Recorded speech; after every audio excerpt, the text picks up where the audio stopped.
Yes, nasa labas po ako, nag-send po ako ng Ay, okay po. Sige po. Okay po. Tawagin na po natin si Pastora Norma for the Word of God po. Amen. Thank you, Sister Mina, and we would like to appreciate everyone who gave their testimonies po. God is very faithful if you listen to the testimonies of our beloved sisters po, sina Sister Pia, sina Mami Rita, sino pa po? Tatlo po sila, sorry po, no? Si Sis As Paz po, yung asawa po Sister ni Paz, Pastor. opo, asawa po ni Pastor, opo. There is a common thread na sinabi po nila that God is faithful, no? Iba-iba pong situation, different situations, but all of them found one thing, that when they called upon the name of the Lord, when they trusted with all their hearts, they have proven, no? There was this proof na nakita nila, there is peace, no? There is healing, there is strength, there is answer coming from our God who remains faithful all throughout, no? Kaya po sa today po, no, as we listen to the Word of God, I pray po na lahat po tayo ay mapagpala. At the title of the message today po na akin pong ibabahagi, it has something to do with the heart, and I pray po na tayo pong lahat ay mapagpala. Allow me to share with you the PowerPoint, and tayo pong lahat ay yumuko sandali at manalangin. Let us all bow our heads and pray. Heavenly Father, we thank you, Lord, for every time we gather, nandoon po, Panginoon, ang inyo pong pangako. There's this your promise, Lord, that you will be with us where two or three are gathered in your name. We are more than three, Panginoon. You are the one who have gathered every one of us here, even those who were not able to attend for some reasons.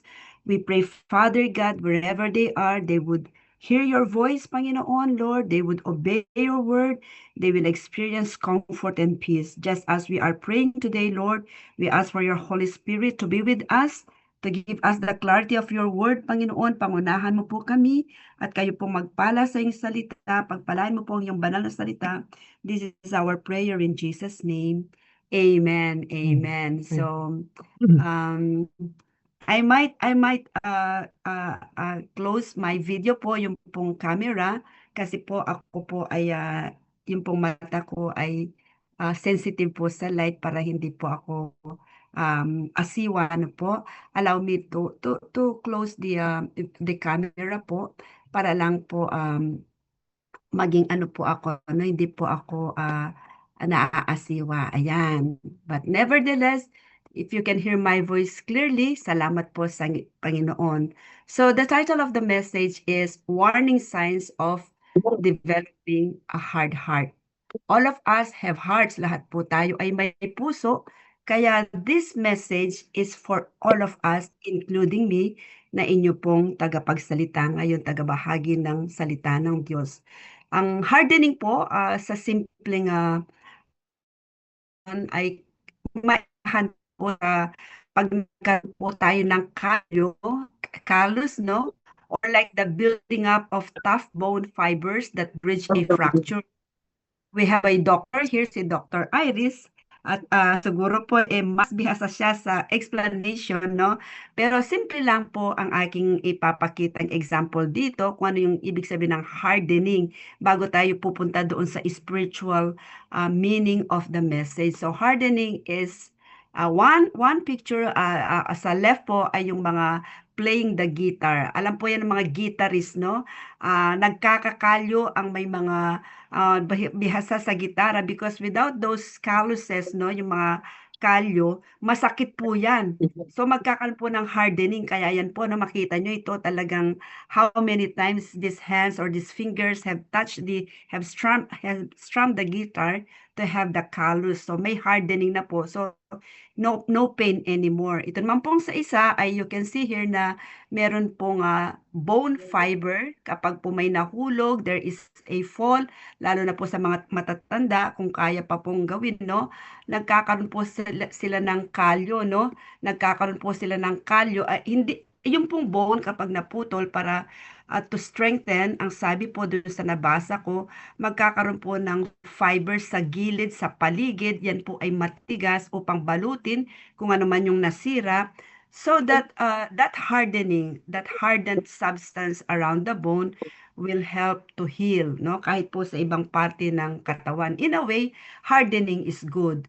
But when we talk about the hardening of the heart, medyo po, it has a negative connotation that we pray, tayo pong lahat ay kung meron na pong tumitigas ang puso sa atin, if there is anyone among us here, maybe having hardness of the heart, I pray na mangusap po sa ating lahat, sa sino man sa atin na mayroon pong ganitong nararamdaman ang mensahe ng Diyos. So, let us now talk about the spiritual hardening. Kung meron po palang hardening sa physical na katawan, just like the fingers that nagkaroon po ng calluses, kalyo, or yung pong mga napipilayan, broken bones, or any parts of the body, meron po tayong tinatawag na spiritual hardening. And when does this start? Kailan po nagsisimula itong tinatawag na spiritual hardening? Spiritual hardening or yung nagkakaroon tayo ng kalyo sa puso. Wala tayong nararamdaman towards God and the things about God. This starts or it begins with feelings of self-sufficiency, security in oneself, and self-satisfaction. Nagsisimula pong tumigas ang ating mga puso at nawawala po yung init natin, yung passion natin for God o para sa Diyos kapag nagsimula po yung damdaming parang ang feeling natin self-sufficient tayo, wala na tayong kailangan, wala na tayong pwedeng hilingin sa Diyos, nasa atin ang lahat, or parang security in oneself, feeling natin secured na tayo, pati future natin, wala na tayong self-satisfaction. So bago ko po itutuloy, kung sino man po ang host, paki-off lamang po yung mga microphone para po, ayan po, para marinig po tayo ng maayos, no? So there won't be any interference sa sound po, no? Dahil wala po ako nakikita ngayon, no? Purely the PowerPoint material, no po? So inulit ko po, spiritual hardening or yung katigasan ng puso ay nagsisimula kapag tayo po ay nagsisimulang maramdaman na self-sufficient na tayo, nasa atin ang lahat, wala na tayong mahihiling pa, okay ang health, financially, we are good. Health-wise, we have nothing to complain. Mentally, lahat feeling natin everything is okay. Maging ang pananalangin, we don't need to pray anymore because we have nothing to ask from the Lord. When we begin to have that feeling or even the security na wala tayong nararamdamang panganib, ang future natin ay secured, wala kang makita, everything ay mabuti, self-satisfied ka, wala kang mahihiling, okay ang family. Kapag hindi po tayo nagbantay, when we do not watch ourselves, especially our spiritual understanding, that's the time this spiritual hardening starts to creep in, no? Kaya po, tayo po'y pinaalalahanan ng Diyos. Ito nga po, at some point, lalo na, maging tayo po, na naririnig po natin even as when we still despite of self-sufficiency and everything, and still God continues to speak to us, but at some point even when we hear the word of God, even stable ang ating we are comfortable, and yet God is speaking to us and trying to speak to us to say something to us, and at some point we continue to resist God, or there is a repeated resistance to God. A repeated resistance to God will yield an actual inability to respond, which the lesson here described as a hardened heart. May mga panahon po sa buhay natin, sa kabila ng pinagpala tayo, we have been blessed in all areas of our life. That's how good God is, no? And yet, sa ganun nating kalagayan, ang Diyos ay nagsasalita pa rin sa atin, inaabot pa rin tayo, no? May gusto pa rin sabihin sa atin sapagkat God sees the condition of our heart, and yet sa kabila noon, may nararamdaman tayong nais sabihin ng Panginoon sa atin through His Word, through the people around us, and yet patuloy po tayong nire-resist natin o nilalabanan natin yung gustong sabihin ng Diyos sa atin, ayaw po nating makinig. Alam niyo po kapag may repeated resistance or sunod-sunod o patong-patong na hindi pagtalima sa sinasabi ng Diyos sa atin, ang ginagawa po natin yun ay siyang magbubunga upang tayo po ay hindi na makatugon. We are no longer able to respond properly sa Panginoon, at kapag hindi po tayo makatugon kung sa anuman ang pinapagawa ng Diyos, for example, we need to repent, we need to keep our prayer life active, lahat po na godly things that God wants us to do, like to remember our poor brethren in need, something like that, but we fail to respond multiple times, yun po ay magkakaroon po tayo ng katigasan sa puso. That will result to a hardened heart. Kaya that is the real danger. The real danger is when we are no longer able to respond to God's prodding, to God's voice, to the Holy Spirit of God na nangungusap po sa atin because meron na po tayong matigas na puso. Now the question is, what kind of heart do you have? Kung ako po ay tulad ninyo magtanong sa inyo ngayon, anong uri ng puso mayroon po kayo? What kind of heart do you have? Kaya nga po, pinamagatan ko po ito ng danger zone, pusong mamon o pusong bato, warning signs of developing a hard heart. Pusong mamon is you have a gentle heart. What kind of heart do you have? Do you have a gentle heart or do you have a stony heart? So welcome to JOV Canada Virtual Evangelism sa mga kapatiran po natin sa God First Christian Ministry. Thank you for joining us. Thank you, Sister Tina, our brethren also from Singapore, from Abu Dhabi, from Saudi Arabia, from the Philippines, and other parts of the world na hindi ko po masabi ang ilan sa inyo. Maybe some from Canada, parts of Canada and South Korea, other parts of the world. Maraming salamat po, at let us continue this lesson. Danger zone. Do you have a gentle heart or a stony heart? Pusong mamon o pusong bato? But we will focus on what are the warning signs of developing a hard heart. So number 1, we know na tayo po ay nagkakaroon po ng matigas na puso. Pusong hindi nakikinig sa Diyos kapag meron po tayong pusong hindi sumusunod o sinusuway po natin ang utos ng Diyos. So number 1 is disobeying. We will use the life of the Pharaoh during the time of Moses. When Pharaoh's willful disobedience, sinadya ni Paraon na hindi po sumunod sa pinagagawa ng Diyos, this led to his hardened heart. So in Exodus 4:21, ang sabi po, the Lord said to Moses, when you return to Egypt, see that you perform before Pharaoh all the wonders I have given you the power to do. But I will harden his heart so that he will not let the people go. So ang background po nito, for 430 years, 430 or more na mga taon na namuhay po sa Egypt, doon sa Goshen, ang bayan po ni Moses, ang mga anak po ni Jacob, 12 tribes, at yan po nang dumating na sa panahon ni Moses, ang parao po, the Pharaoh, has become an enemy of the Israelites. Hindi na po siya very good, hindi katulad ng panahon ni Joseph.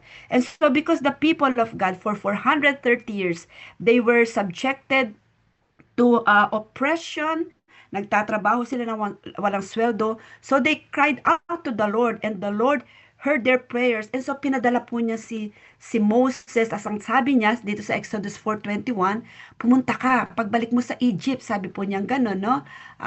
Ito pong sabi sa sinabi sa kanya ni Yahweh, pagdating mo sa Ehipto, gawin mo sa harapan ng Paraon ng mga kababalaghang ipinagagawa ko sa iyo.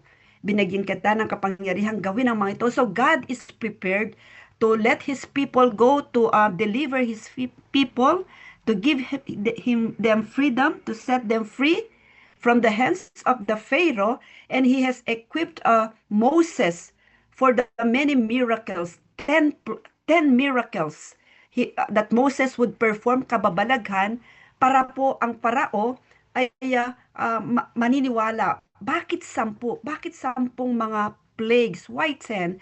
Sapagkat ito pong mga 10 salot na ito ay upang wasakin ng Diyos ang mga Diyos-Diyosan ng Egypt. Because Egypt is idolatrous and it has many gods. Through these 10 plagues, God would destroy all the gods or idols of Egypt. And it would take 10 idols or 10 plagues because Pharaoh's heart would be hardened. Sa kabila ng makikita po ni Faraon na mga himala, na mga kababalaghan, titigas ang puso ni Farao. Pharaoh's willful disobedience, sasadyain po ng Faraon na hindi po niya pakikinggan ang Diyos. Kaya it took 10 plagues. Although yan po ay alam na ng Diyos. So ano pong nakikita natin dito? Kapag ang isang puso ay matigas, when a hardened heart does not want or willfully disobey God, ito pong mangyayari, just like the heart of Pharaoh, he hardened his heart. It is not because it is God's will to harden the heart of Pharaoh, but it is the Pharaoh's heart.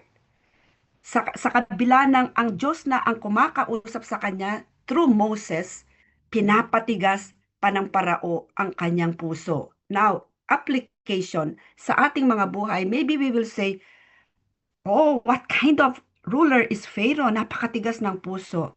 Alam niyo po bang, in our times, in our lives, we can be like the Pharaoh?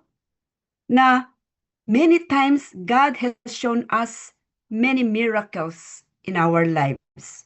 Provision, healing, strength, hope, wisdom, favor,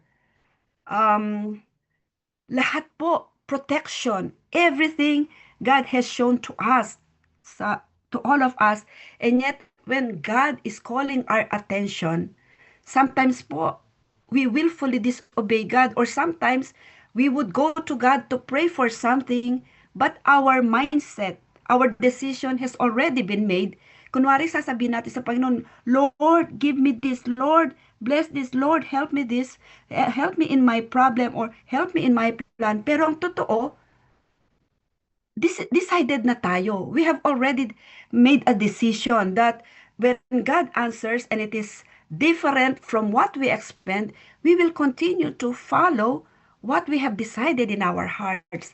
Kaya kapag ganun po ang ating puso, kapag we willfully disobey God, especially when we have called upon His name, we have prayed as if we are seeking for God's guidance, and yet in our hearts, nabuo na yung gusto nating gawin, that is a show of hardened heart. We are willfully disobeying God because even when God speaks and answers our prayer and we will still follow what we have intended to do, yun po ang tinatawag na disobeying. Yun po ang tinatawag na pagsuway sa kagustuhan ng Panginoon. And I pray none of us here have a hardened heart through disobedience. Hallelujah.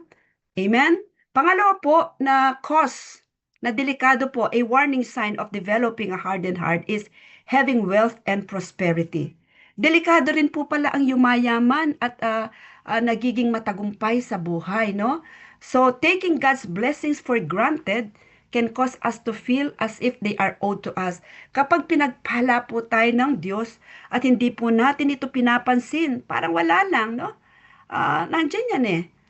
Para bang obligasyon ng Diyos na tayo pagpalain kasi nagpray tayo.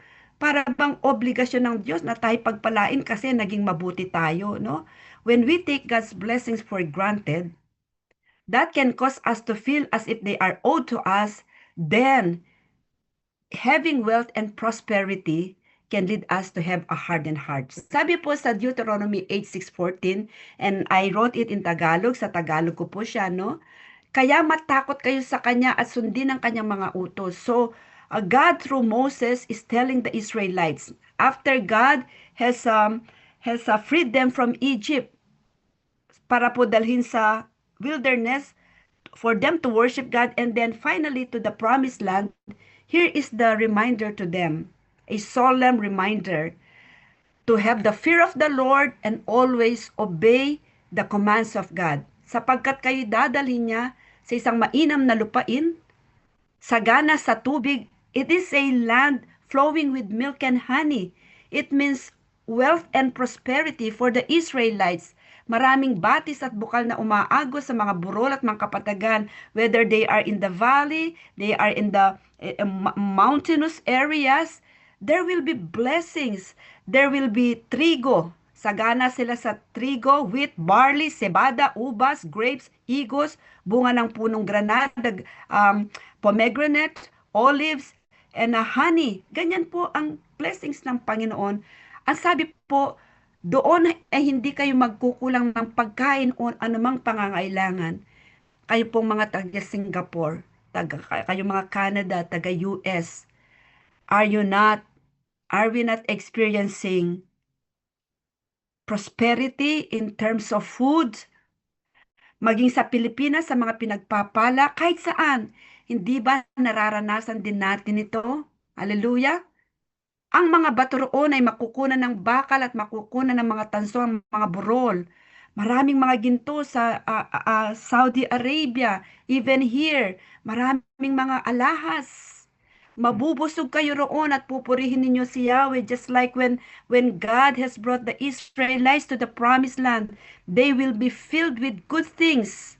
Bubusigin sila, for Yahweh will fill them with all good things. Yahweh na inyong Diyos, dahil sa masaganang lupaing ibinigay sa inyo, it is flowing with milk and honey. That is how the promised land is as described.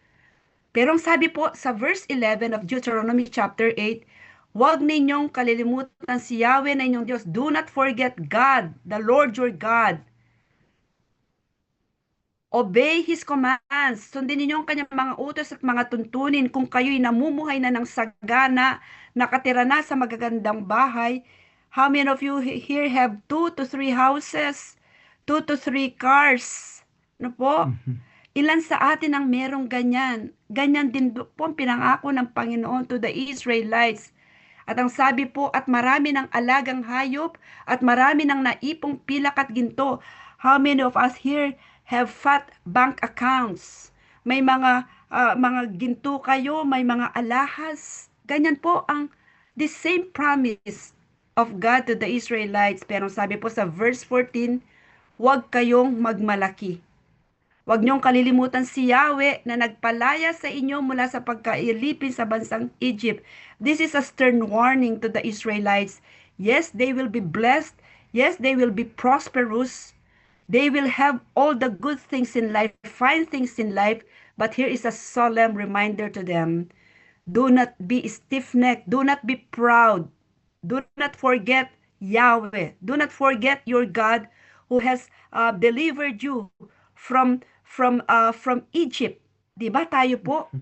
Pinalaya tayo ng Panginoon, marami sa atin sa kahirapan, nagpray tayo, Lord, i-bless mo po ako nito, dalhin mo ako, pagpalain mo ako, Panginoon, pupurihin kita, sasambahin kita. But how many of us, if ever na meron pong ganung pangako sa Panginoon, if ever any one of us have made a promise to God, Lord, bless me indeed, enlarge my territory, and I would worship you and serve you. How many of us have given that promise to God, have vowed to continue to worship and serve God, and yet when those blessings came, we have no more time to worship, to serve the Lord. Pagod na tayo, wala na tayong panahon. All we need is to sleep because we could not contain the blessings in our hands. Kaya nga po, warning signs of developing a hard heart when we stop worshiping and serving the Lord in times of prosperity. We are in a dangerous situation because that will lead to a hardened heart. Titigas po ang puso natin. Magiging bara-bara na tayo. Pagdating sa Diyos, makakalimutan natin dahil lamang sa kanyang kabutihan. When we have a hardened heart in times of prosperity and wealth, magiging ano po tayo, magiging palalo tayo. Kaya ang sabi po, do not be proud. Huwag kayong magmalaki. Huwag niyong kalilimutan si Yahweh. Kaya kung sino man po sa inyo rito ang nabusog, pinagpala, tama po ang inyong ginagawa. You are in the right track. You don't continue. You don't stop serving the Lord. You don't stop gathering with His people. You don't stop reaching out to people to share the gospel. Because that is the essence why God has blessed all of us here in different ways, so that we will not be proud, we will not forget Yahweh, who has delivered us from poverty, from dire situations we were before, so that His name will be glorified in our midst. Hallelujah. Pangatlo po, no, warning signs of developing a hard heart, rebelling and being discontent. Ibig sabihin, suffering or discomfort can create an attitude that blames God. So ang sabi po sa Psalms 95 verse 8, iyang inyong puso'y huwag patigasin tulad ng ginawa ng inyong magulang nang nasa Meriba sa ilang ng Masa. Bakit nabanggit ang Meriba at Masa? What is it about Meriba and Masa that Psalms 95:8 has mentioned when he was addressing his people? Ang sabi, do not harden your heart like what your ancestors did in Meriba and in Masa, in the desert of Masa. What happened in Meriba and in Masa? Natatandaan nyo po, no? Nagkaroon po ng pagre-rebelde doon. Ang sabi po, no? Meriba and Masa, natandaan nyo po, when Moses went to Pharaoh, in short, after the 10 plagues, they were freed from Egypt and they were in the desert. And while they were in the desert, of course, because it was dry, no? Mainit, hot, no? So, they got thirsty. Siyempre, hungry, thirsty sila. So, they were complaining to Moses, Moses, did you bring us here so that we would die? It would be better for us to go back to Egypt. So they started to complain. So ang nangyari po, sabi po ni Moses, Lord, nagugutom po, paraphrasing, your people are hungry, they are thirsty, etc. So God brought them to this place, and that where that there is this rock, no? And God said on the first picture, you know the rod that you use to command the sea, the Red Sea to open, etc. O you ano ba yon, yung katukin mo yung bato, no? You just knock on the rock twice at lalabas ang tubig. So in short, lumabas po ang tubig sa upper photo. But then, so lumabas po, nakainom po sila, no? Pero may pagko-complainan. There is already a complaint among the people because they already forgot the miracles, you know? Yung mga kababalaghang nangyari sa Egypt, they forgot when they started to experience hardship.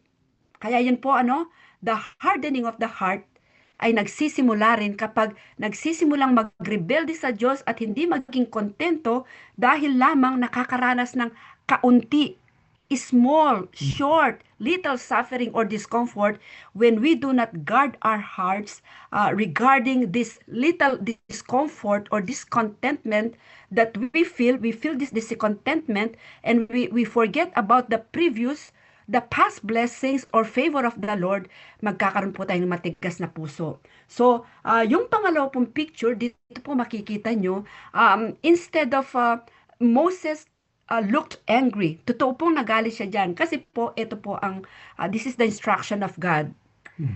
Always obey my words. Yun po, kung ano ang sinabi ko, yun ang susundin nyo. So on the second time, while they were wandering in the desert for 40 years, dapat it would only take them few weeks to reach the promised land. Mga ilang araw lang po makakarating sila sa promised land. Bakit umabot sila ng 40 years? Because they continued to grumble, to complain, to rebel against God. So ito po, nung malapit na pong matapos yung 40 years, nagutom na naman sila, gusto na naman nila ng tubig. This time, sinubok po ng Diyos si Moses and the people. Ang sabi po niya kay Moses, no? Kaya po itong sabi niya, huwag patigasin tulad ng ginawa ng inyong magulang nang nasa Meriba sa ilang ng Masa. This time, ang sabi po ng Diyos kay Moses, kausapin mo itong bato, kausapin, huwag pukpukin. Pero ang ginawa po ni Moses, because of the too many complaints, too many murmuring and quarreling among the Israelites, nagalit si Moses. Nagalit niya after he got angry against the Israelites, pinukpok niya ng malakas ang bato instead na kausapin. Yes, the water, nag-flow po ang water. Yes, meron po silang nainom. Pero tinawag po ang Meriba, tinawag po ang masa na ang ibig sabihin ng masa ay testing at ang ibig sabihin ng Meriba ay quarreling. Because in Exodus chapter 17, 1-7, the Israelites doubted God's provision. They tested God. Sa kabila ng marami nilang nakitang himala sa buhay nila, sa kaunting discomfort, kahirapan, nalimutan nilang lahat ang mga provision at protection at presensya ng Diyos. Nagsimula silang mag-away-away, nagduda na po sila kung kaya silang i-supply, i-provide ng Panginoon pangangailangan. Kaya naman po sa Numbers chapter 20 verse 2-5, dito po, no, Meriba, Kadesh, no, dito po pinukpok ni Moses ang bato instead na kausapin. Kaya pati siya, he was not able to enter the promised land because Meriba and Masa meant testing and quarreling. They doubted God's provision. They tested God's patience. They continued to complain and distrust God. Sa atin pong mga buhay application, how many times has God provided for your needs? Has God answered your prayer? Has God made your life comfortable, and yet with a little discomfort, with a little suffering, we become, we blame God. Sinisisi pa natin ng Diyos. Ilan po sa atin yung Panginoon, mabuti pang noong ganito ako. Okay ang buhay ko. Now that I serve you, Lord, my life is harder. How many of us have this attitude that a little suffering or discomfort creates an attitude in our lives to blame God? I pray none of us have this kind of attitude, because rebelling, hallelujah, and being discontent can lead to a hardened heart. Pang-apat po, rejecting a deserved rebuke. Rejecting this gift from God can destroy us beyond recovery. What is rebuke? Ang rebuke po ay pagtutuwid ng Diyos sa atin kapag may mali tayong ginagawa. We as followers of Jesus, we are saved by grace. Hallelujah! We are saved by grace. But then, even we are saved by grace, God continues to remind us we must follow His commands. Meaning, we must deny ourselves, take up our cross, and follow Jesus. Without denying ourselves, without taking up our cross, it is impossible to show to Jesus or even to God that we are really His followers. We live by grace. Yes, we are saved by grace. But we must with trembling, with fear, no po, ingatan po natin ang ating faith. Faith without works is dead. Kailangan ipakita natin, no? Kaya po may mga panahon sa buhay natin as followers of Jesus, we are not perfect in our ways. There are times, even we as followers of Jesus, there are things in life that we do not follow the will of God in our life. And that is that time, because we are God's children, God will rebuke us. God will send people to tell what's wrong with our actions. God, through His word, through the sermons, preaching, or when we read God's word, the Lord will rebuke us. Susuwayin tayo. And this is a gift from God. Meaning, kapag nakakarinig po tayo ng hard words from God, they may not be to our liking, but it is for our good.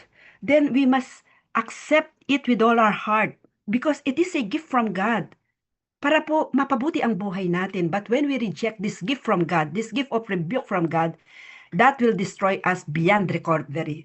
Pag nireject po natin ang pagtutuwid ng Diyos sa buhay natin, alam niyo po, sabi po ng Proverbs 29:1, whoever remains stiff-necked after many rebukes, will suddenly be destroyed without remedy.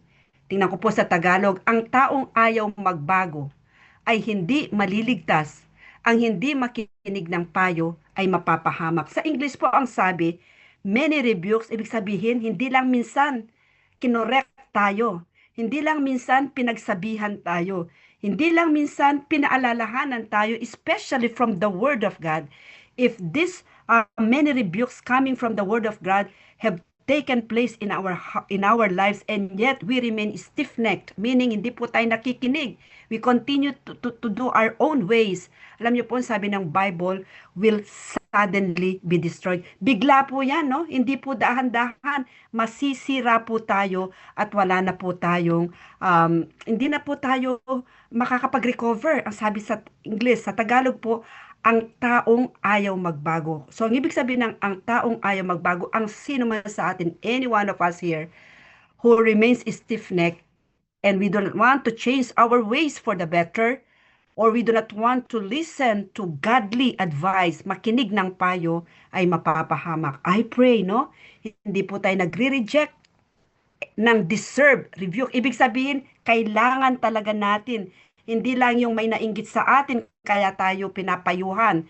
Ang ibig sabihin ng rejecting a deserved rebuke, meron tayong ginagawa sa mga buhay natin na mali, na hindi tama, at kailangan po tayong ituwid. Panglima po, no, malapit na pong magtapos, no, refusing to listen.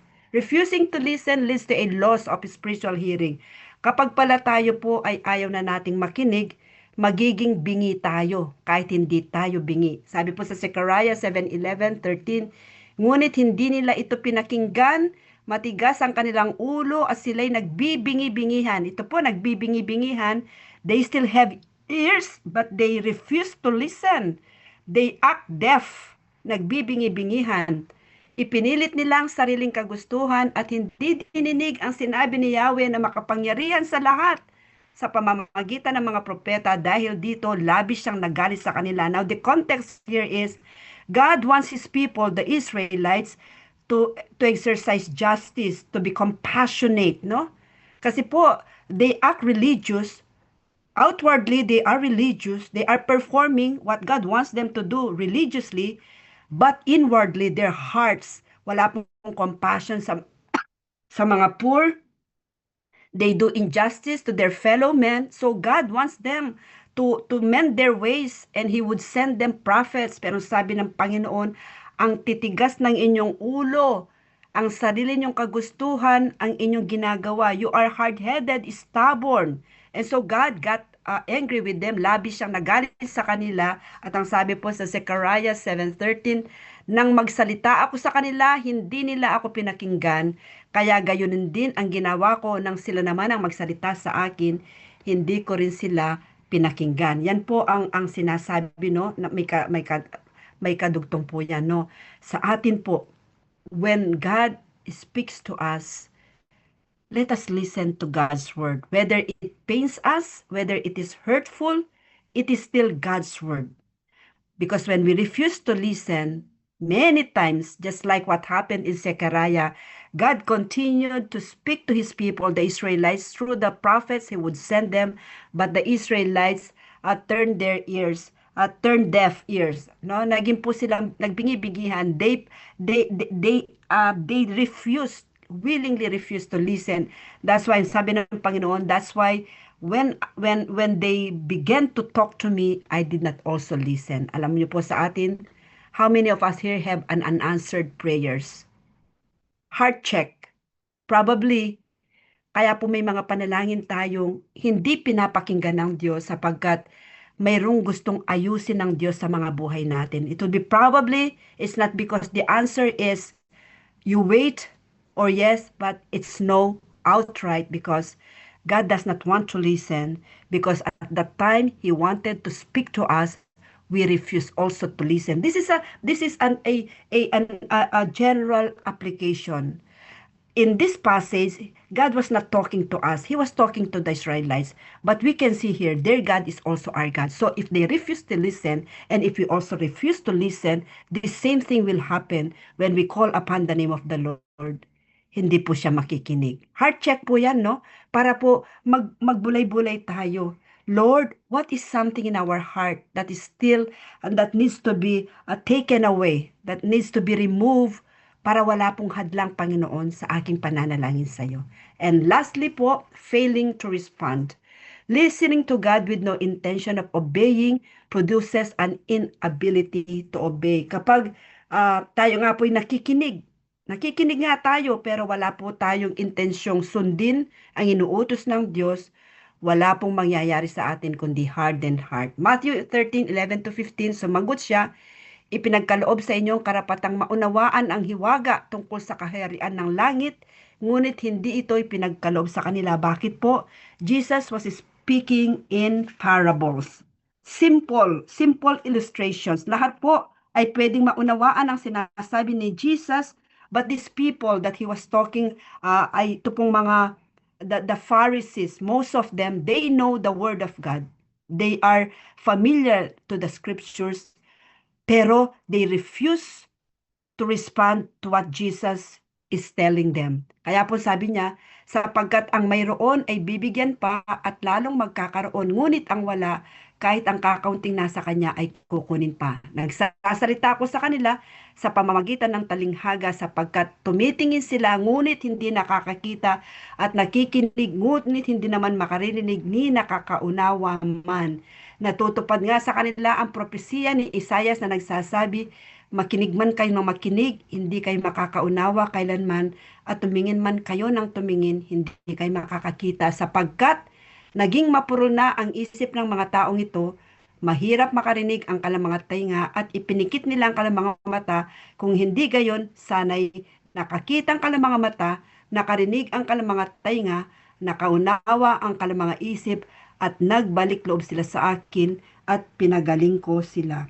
It is the intention of God, our Lord and Savior Jesus Christ, that when He speaks to us, even during His times here on earth, through the parables, His intention was for people to open their hearts, to listen to Him, open their spiritual eyes, their spiritual ears, listen to Him, so that they will go back to God. Because at that time, Jesus came to speak about the kingdom of God so that people ay magbalik loob po sa Diyos. And that is the heart of God towards His people. The Israel, first to the Jew, then to the Gentiles sa atin, magbalik loob at magpagaling ang Diyos for us to be healed, to go back to God. But the people who hardened their hearts, they could hear, but they could not understand. They could see, but they could not really see, because human ears hear many sounds, but there is a deeper kind of listening that results in spiritual understanding. When speaking in parables, Jesus was not hiding truth from sincere seekers. Hindi po itinatago ni Jesus ang katotohanan sa mga totoong seekers, sa mga totoong naghahanap sa Kanya. God is not hiding His truth from sincere seekers, because those who were open to spiritual truth understood what Jesus was saying. To others, they were merely stories with perhaps good moral messages, but no transformative meaning. So sa atin po, mahalaga that our heart must respond to God. Our heart must not fail to respond to God. All of us need salvation. All of us need redemption. At ang sabi po ng Panginoon, ang sinumang sa Kanya ay lalapit, magsisisi, kikilalanin ang pagkakasala, patatawarin siya ng Diyos at magbabalik loob sa Diyos, magkakaroon po ng kapayapaan, magkakaroon ng kaligtasan. I pray sa kanila po na nawawala ngayon, you are seeking God in your life. To any one of you who is seeking God, to any one of you who needs wisdom, direction, I pray that through this message, wag niyo pong sanang patigasin ang inyong puso. May it not be a stony heart, but it is a pusong mamon, a gentle heart that looks weak, but it is strong, sapagkat tinatanggap nyo ang Diyos na nagiging kalakasan. May it not be a stony stone na mukhang matigas, matatag, no? Matibay, pero ayaw tanggapin ang salita ng Diyos, kaya iyon ay mahina. And I pray today that this message has spoken to all of us. And this is the question I would like to leave to all of you. Kumusta po ang inyong puso? Ito po ang nakalap kong ilang mga kasabihan. Sabi, the funny thing about the heart is a soft heart is a strong heart and a hard heart is a weak heart. Nawa po, meron tayong pusong mamon na nagiging malakas dahil tinatanggap natin ang salita ng Diyos. Ang salita ng Diyos ang ating kalakasan. Huwag tayong magkaroon ng pusong bato na mukhang matigas, matibay, pero ito ay mahina sapagkat walang salita ng Diyos. Having a soft heart in a hard world is courage, not weakness. Do not harden your heart. Maraming salamat po. So in summary, warning signs of developing a hard heart. Disobeying, hindi pagsunod. Having wealth and prosperity, kung tayo po'y pinagpala, maging maingat po tayo, no? Rebelling and being discontent, rejecting a deserved rebuke, refusing to listen, and failing to respond. Tayo pong lahat ay mukot manalangin bago po'y panalangin ni Doc Iris ang mga prayer requests. Panginoong Diyos, sa oras pong ito, we thank you, Lord, for your word. And we pray, Father God, that our hardened heart, if any, Lord, Panginoon, we submit, we surrender to you. Hayaan mo, Panginoon, ang salita mo ay pumasok sa aming mga puso. Gawin mo po ang nais mo, Panginoon, sa amin. Ano man po ang nakikita niyong katigasan sa mga puso namin. In the name of Jesus, we pray, Lord. Panginoon, bigyan mo po kaming pusong nagpapakumbaba. A heart that hides your word so that sin may not enter. A heart that is not proud, but a humble heart that accepts correction, deserve rebuke, Panginoon. A heart that remains humble despite of wealth and prosperity. A heart that remains humble despite of some hard commands that we have to do, like forgiveness, Lord. Like, Lord, compassion for others, Lord. Hallelujah. Obedience, Lord. Hallelujah. And we pray, Father God, to bless your word, to bless everyone is of us, to have the shalom, Panginoon. All of us, Panginoon, ay napagpala na sa pagkarinig pa lamang sa salita mo at patuloy na mapapagpala kung kami po'y tatalima. In Jesus' name we pray. Amen. Amen. Maraming salamat po. Amen. Amen. Maraming salamat po, Pastor Norma. Now po, pwede na po tayong mag-pray para po sa ating mga prayer requests.